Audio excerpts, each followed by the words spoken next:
Hello and welcome to The Insider, a show designed to clue you into the biggest news, events and announcements inside the video games industry, discussing with you some things you may know, some things you may not, and glue holds it all together is a little bit of my own opinion.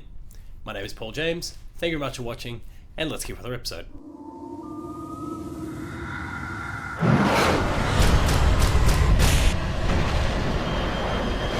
There are many questions at the moment being asked about Remedy, the future of Remedy. They're being asked of Sam Lake, they're being asked of a whole bunch of representatives of Remedy at the moment, and it's because of a number of different circumstances that have kind of come together here. They've aligned at just the right time, and they've prompted this fairly intense line of questioning, this bit of scrutiny that's now beginning to follow the studio. In this week's episode of The Insider, we're going to look at the future of Remedy. We're going to discuss a few options, we're going to discuss where things are at, some facts, some rumours, try and put it all together, and hopefully take something out of it. So let's get into it.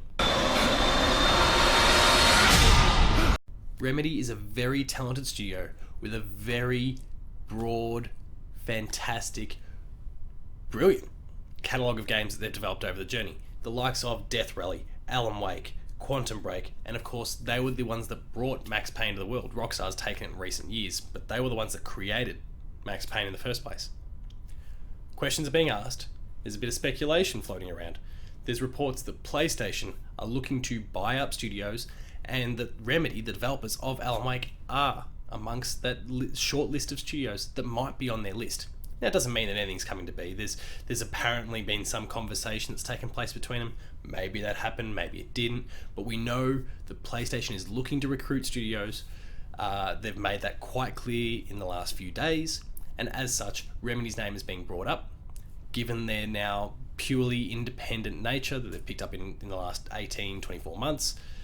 And people are kind of trying to put two and two together and get a PlayStation Remedy partnership going. We'll see if that works out. Next, we're going to talk about some of the facts, some of the things we know about Remedy, some of the things we know about PlayStation, and where it's all going to go from there. Wow, it's gorgeous, Alan. Her own private island. Let's begin with the basics. In the last few days, the last week, give or take, we learned that Remedy have reacquired the rights to the Alan Wake IP. They were held by Microsoft. We saw Alan Wake, we saw 2 pieces of DLC for the core game, and we saw Alan Wake's American Nightmare. So two proper releases and a bit of DLC along the way. A game that sold about 3.5 million copies back on the 360, and it's seen no action since. Quantum Break came out. Whilst it was a pretty good game, I personally quite enjoyed it, it didn't shoot the lights out when it came to both sales, numbers, or a critical reception. So again, there's people wondering about the future of that partnership. They regained the IP, Alan Wake, which is a good start. There was always this intent to create a second game, and when they regained that IP, they did speak about how it's now possible for them to release it on other platforms. So I would imagine straight away that we're probably going to see Alan Wake re-releasing in some capacity, presumably on the Xbox One. Maybe we get a proper remastered version as opposed to the just updated version that we've got via backward compatibility.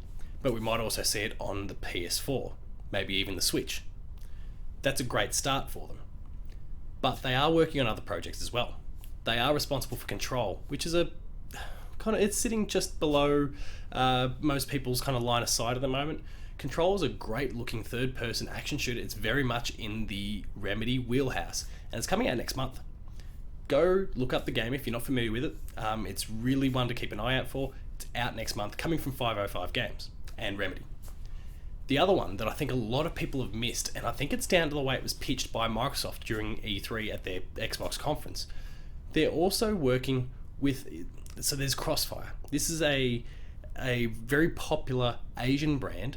A game that's mobile. It's been a mobile game. It's come to 1 million different platforms. It's huge over in many Asian regions, and the game is now coming to the West. And when it's, by coming over to the West, they're also bringing a single-player campaign with it. And Remedy are the ones being tasked to work on that.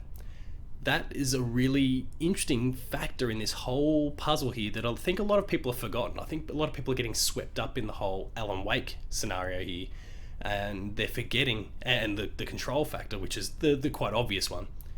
And I think a lot of people are forgetting that Crossfire is now a game that they've already announced, and it's going to be coming multi-platform, and that does throw a spanner in the works. Next, we're going to look at a few of these different options, few different possibilities. We're going to talk about what's feasible, why or why not, and we'll go from there. Alice? So what should Remedy do?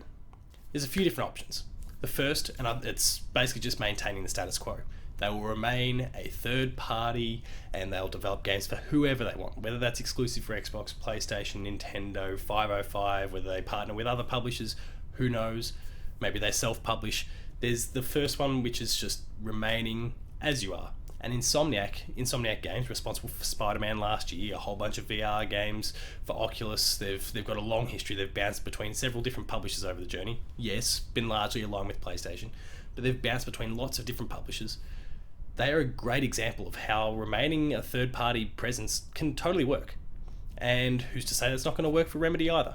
Sam Lake and the team are incredibly talented, and there's no reason to say that if they get the right game, they go to the right publisher, they get the right partnership going, they'll get all the funding they need to make the game the best it can be. There's another factor we could keep in mind, and it's one that's not necessarily been discussed, and we'll get to the obvious one, which is PlayStation shortly. They could partner up with Microsoft. They've been there, they've done this before. Microsoft are still looking to buy up studios. It's this really weird place at the moment where they are looking to just pick up anyone and everyone, and Remedy is a studio that they have a long-standing relationship with. There's IP that Remedy are responsible for outside of Alan Wake that is still attached to the Xbox brand, namely Quantum Break, but who knows? It's going to be financially totally feasible. Microsoft's looking to, they're getting in that space as it is. There's a lot of boxes that get ticked via that scenario. Is it a likely one? I'd probably say no. But it's one that's well worth considering in the meantime anyway. And again, they could bring the Alan Wake franchise back to Xbox, and it'll be a great foil for so many of those other Xbox IP that are getting quite stale and quite repetitive. Halo, Gears, Forza, Fable. We've seen them all before. We've seen them many, many times. Alan Wake is just a nice point of difference. Quantum Break is a nice point of difference. It could work. Now we'll deal with PlayStation. Again, this is the one that's been discussed heavily all week. There's been reports, they've not been confirmed. I think there's been some fake reports. They've obviously not been confirmed. There's lots of speculation though. And there's lots of merit to the argument. Firstly, what Remedy develops is a traditional single-player style experience. Something that if you take a look at the PlayStation first-party catalogue, is something they like to deliver in abundance. We've seen God of War, we've seen Horizon, we've seen Uncharted, which I guess has a multiplayer component. We've got The Last of Us, we've got Death Stranding, we've got Ghost of Tsushima. And that's just a few. It's just a small slice of the pie here. There is so many first-party, single-player focused titles that come from PlayStation, that are there for the PlayStation fan, the PlayStation 4 owner, the PlayStation 5 owner, and Remedy would fit perfectly in that mix. The only questions I have in regards to that are, traditionally, if you take a look at their reviews, the reviews of all their games, they're kind of that mid to low 80s sort of title. There's nothing that's really shooting the lights out, which makes me think that if they jump across into that PlayStation family, they suddenly become kind of 4th or 5th in the pecking order. Yes, they're going to benefit from that finance. They're going to benefit from being surrounded by the likes of Naughty Dog, of Sucker Punch, of Guerrilla, and a whole bunch of really awesome studios that Sony Santa Monica that are exclusive to the PlayStation portfolio, and no doubt their games will be better off for it. But it does make me wonder where they're going to fit in the pecking order. If they go to Microsoft, they're going to be one of those premier studios straight away. But it might take a little while. They might get lost in the shuffle a little bit at PlayStation, and that is a worry. But at the same time, on the other hand, being that 4th or 5th in the pecking order means that there's no pressure on you. You can go and develop all the games you want. You can let Naughty Dog do whatever it wants. You can reap the benefits from their knowledge, their support, their experience. You can leverage engines that are maybe already being used. Maybe you go and use basically follow the Kojima model and pick up what Guerrilla have been developing. And there's maybe other engines that are being worked on at PlayStation as well. There's plenty of merit in all of this. There's so many great resources that are available to them there. So much great talent available to them by joining the PlayStation first party. I do, like a lot of the rumours suggest, think this is perhaps the best, not necessarily the most likely, but the best option from Remedy, and I'll be curious to see if it plays out. Darkness will consume everything. And that concludes this week's episode of The Insider. I hope you enjoyed it. If you did, please consider liking, sharing and subscribing. All those buttons are down below here, and hit that notification bell. That way you're alerted to every new video the moment it goes live on the channel. That includes Patched, More of the Insider, Player 2 Plays, Late Game Review, Gamer School, we've got Lazy Gaming, and a whole bunch more. There's some awesome stuff there, so please be sure to go and check it out. For written content, visit the website player2.net.au where you'll find reviews, previews, opinion pieces, news, features, the Player 2 Writers Draft, and a whole bunch more. There's some great stuff there, can only be found on our website, again, player2.net.au. We're also on Patreon, patreon.com/player2au, and consider kicking a few bucks. At the lower tiers, you get early access to episodes, higher tiers, you get monthly episode exclusives, and you'll be helping that Player 2 dream to grow, so we appreciate your support in advance.